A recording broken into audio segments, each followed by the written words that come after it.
Condensation reaction is a kind of organic reaction in which two separate molecules combine together with the elimination of small molecules like water, carbon dioxide, etc. to form a single molecule with a new carbon-carbon bond formation. Usually, condensation reaction is considered as the reverse reaction of hydrolysis. There are so many condensation reactions in organic chemistry like aldol condensation, Claisen-Schmidt condensation, benzoin condensation, Claisen ester condensation, etc.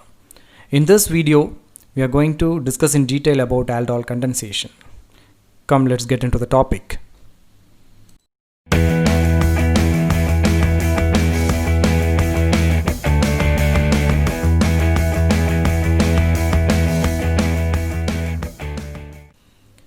What is an aldol condensation? Carbonyl compounds which contains alpha hydrogen condenses in presence of a base to give alpha beta unsaturated aldehydes or ketones. What is an alpha hydrogen? The carbon which is directly attached to the functional group is usually called as alpha carbon. Here the functional group is CO and the carbon which is directly attached to that is called as alpha carbon, and the hydrogens associated with that alpha carbon are called as alpha hydrogens. Let's take some examples and check whether these molecules undergo aldol condensation or not. First one is formaldehyde. It does not contain any alpha hydrogen, so it will not answer aldol condensation. The second molecule is acetaldehyde. It has 3 alpha hydrogens, so it will undergo aldol condensation. Third one is propanol. It contains 2 alpha hydrogens, so it will undergo aldol condensation. Next, trimethyl acetaldehyde. In this compound, there is no alpha hydrogen, so it will not undergo aldol condensation. If you take benzaldehyde, in benzaldehyde, if you see the structural formula, the carbon which is attached with the CHO group has no hydrogens in it, so benzaldehyde will not undergo aldol condensation. If you take ketones like acetone, it contains alpha hydrogens, so it will undergo aldol type condensation. Aromatic ketones like acetophenone, it also contains alpha hydrogen, so it will undergo aldol condensation. In aldol condensation, we usually use strong bases like NaOH, KOH, or sometimes sodium ethoxide. Let's take a simple example of aldol condensation.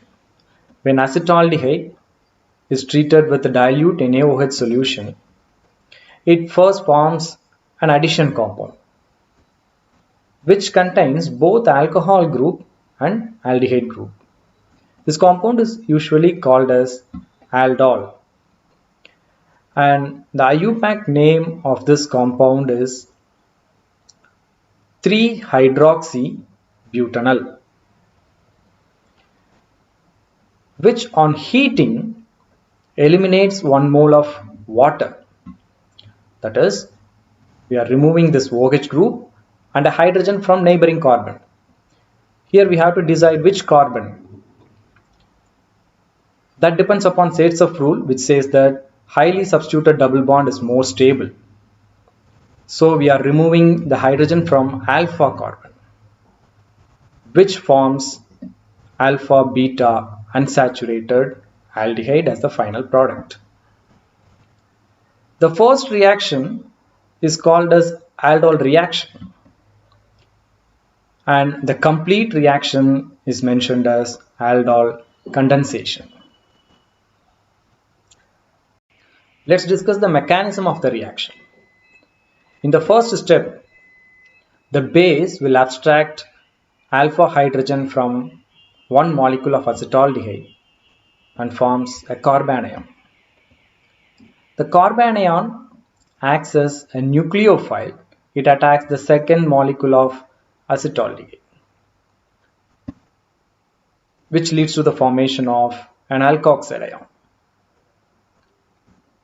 The alkoxide ion will take a proton from water, which is used as a solvent,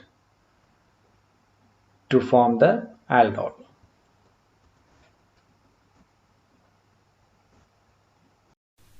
Here we should note an important point. If the aldehyde or ketone contains two alpha hydrogens, then only it can form the complete condensation product. If a compound contains only one alpha hydrogen, then it will undergo only aldol reaction but not condensation. Let's see some other examples to clearly understand the reaction. Here in this example of propionaldehyde, we have to remove the proton from CH2 carbon because that is the alpha carbon here, which forms a carbanion and it attacks the carbonyl carbon of the next molecule, and the oxygen will take H plus from water. I'm writing it directly. You will get this addition product first, which on heating eliminates 1 mole of water to form the alpha beta unsaturated compound.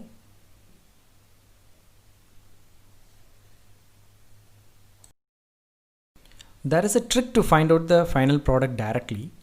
Just remove 2 alpha hydrogens from one molecule and carbonyl oxygen of the other molecule and put a double bond between those 2 carbons.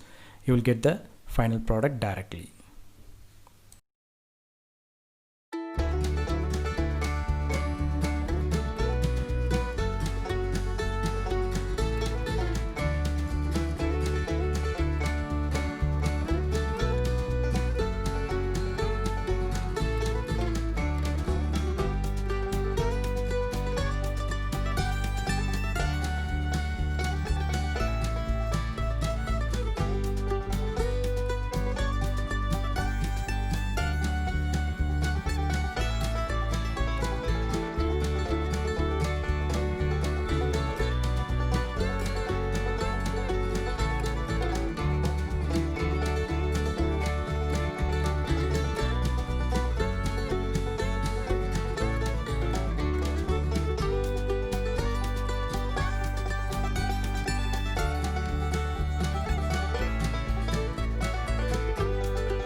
The next type is cross-aldol condensation, in which we treat 2 different aldehydes. The problem with cross-aldol condensation is it usually gives a mixture of products. Suppose if we take acetaldehyde and propionaldehyde, both of them will form the corresponding carbanions, and 4 different reaction pathways are possible. The carbanion from acetaldehyde can attack the acetaldehyde itself or the propionaldehyde. Similarly, the carbanion from propionaldehyde can attack the propionaldehyde itself or acetaldehyde, which leads to 4 different products.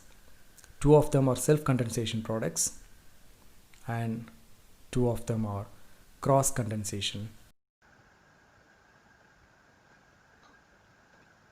In order to avoid the mixture of products in cross-aldol condensation, we usually take one of the aldehyde without alpha hydrogen. In the first example, if we treat acetaldehyde with formaldehyde, it forms the addition product, which on dehydration gives acrolein.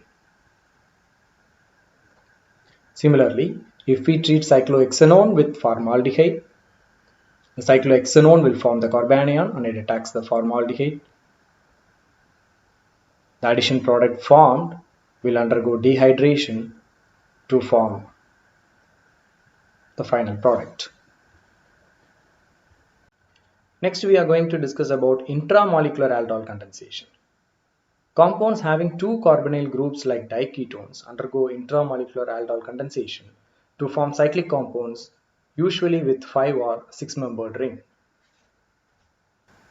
In this particular example, both the carbonyl groups are present as aldehyde groups, and in presence of strong base like NaOH, a carbanion is formed which attacks the aldehyde group present in the same molecule, which leads to formation of a 5-membered ring with aldehyde group at the first position and OH group at the fifth position, which on heating undergoes dehydration to form the final alpha beta unsaturated cyclic compound. In this example, we have both ketone and aldehyde group in the same molecule, and there are 3 different alpha positions. Now we have to decide which alpha hydrogen should be removed. For that, we should know which is more susceptible to nucleophilic attack. If we take aldehydes, due to the presence of alkyl groups which are showing plus I effect, the positive charge on the carbonyl carbon is diminished to some extent. But in the case of ketones, the positive charge is much reduced due to 2 alkyl groups.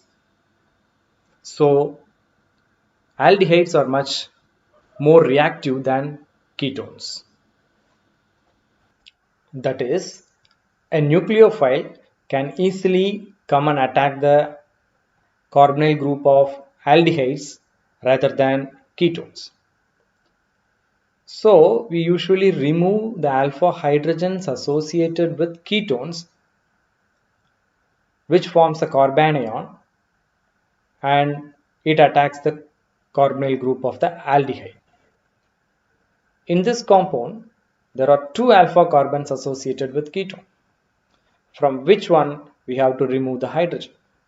That depends upon the size of the ring formed. Usually, a 5-membered or 6-membered ring is more stable than any other rings. Okay, let's see some other examples for intramolecular aldol condensation.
Let's discuss some questions related to aldol condensation reaction. Which of the following undergo aldol condensation? Trideutroacetaldehyde, trimethylacetaldehyde, phenylacetaldehyde, 2-methyl propanol. Compound A has no alpha hydrogens in it, so it will not undergo aldol condensation. Compound B also has no alpha hydrogen. Compound C has 2 alpha hydrogens, so it will undergo aldol condensation. Compound D has 1 alpha hydrogen. It will undergo aldol addition but not aldol condensation. So the correct answer is option C, phenylacetaldehyde. The reaction between benzaldehyde and acetophenone in presence of dilute NaOH is known as. If we take benzaldehyde with acetophenone, benzaldehyde has no alpha hydrogens in it, but acetophenone has 3 alpha hydrogens with it. So if they condense in presence of dilute NaOH, it is called as cross aldol condensation. Which combination of carbonyl compounds gives phenyl-vinyl ketone by aldol condensation? This is actually a retroaldol type reaction. We have to find out the reactants from the product. And there is a trick to find out the reactants of aldol condensation. First, locate the alpha beta unsaturated bond and split the alpha carbon. Add 2 hydrogens with that alpha carbon and oxygen with the double bond. In this case, we get acetophenone and formaldehyde, which is otherwise called as methanol. So the correct option is option C, acetophenone and methanol. Acetophenone, when reacted with the base sodium ethoxide, yields a stable compound which has a structure. So I am using the trick here. First, write 2 moles of acetophenone and remove the 2 hydrogens from one molecule and oxygen from the other molecule and put a double bond between those 2 carbons. You get the structure of the final product. So the correct answer is option B. In the following reaction, the final product is, this is an example for intramolecular aldol condensation. This compound contains a ketone group and an aldehyde group. And as we discussed earlier, we have to remove the alpha hydrogens associated with ketone group and attack the aldehyde group. So I am removing the alpha hydrogens from 6th carbon. If it attacks the aldehyde group, you will get a 6-membered ring with the COCH3 at the 6th position and OH group at the 1st position. This compound on heating will eliminate 1 mole of water to give the final compound, which is option C. Again, a retroaldol type question. You are asked to find out the reactants which condense to form the given product. So locate the alpha beta unsaturated bond, split it at the alpha carbon, add 2 hydrogens with the alpha carbon and oxygen with the double bond. So the product contains 9 carbons with CO group at the 2nd carbon and 8 carbon. Option A is right. In the following reaction, the products A and B are. We are asked to find out both addition product and the condensation product. So removing alpha hydrogen from ketone and attacking the aldehyde group, you will get a 6-membered ring. And in that ring, you have a ketone group at the 5th carbon, OH group at the 1st carbon, and 2 methyl groups at the 4th carbon. This on heating will eliminate 1 mole of water to give the final product.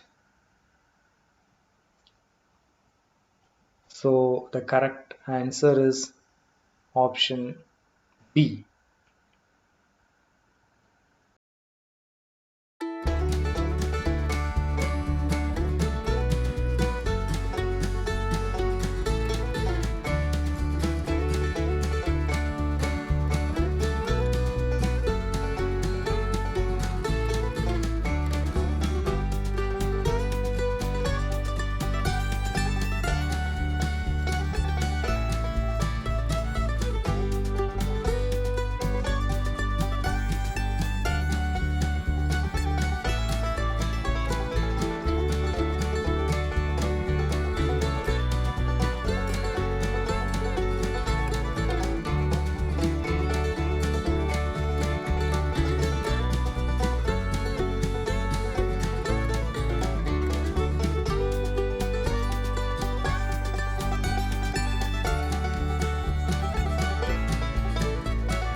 Okay, that's all for this video. We shall meet in the next video with a new topic. Thanks for watching.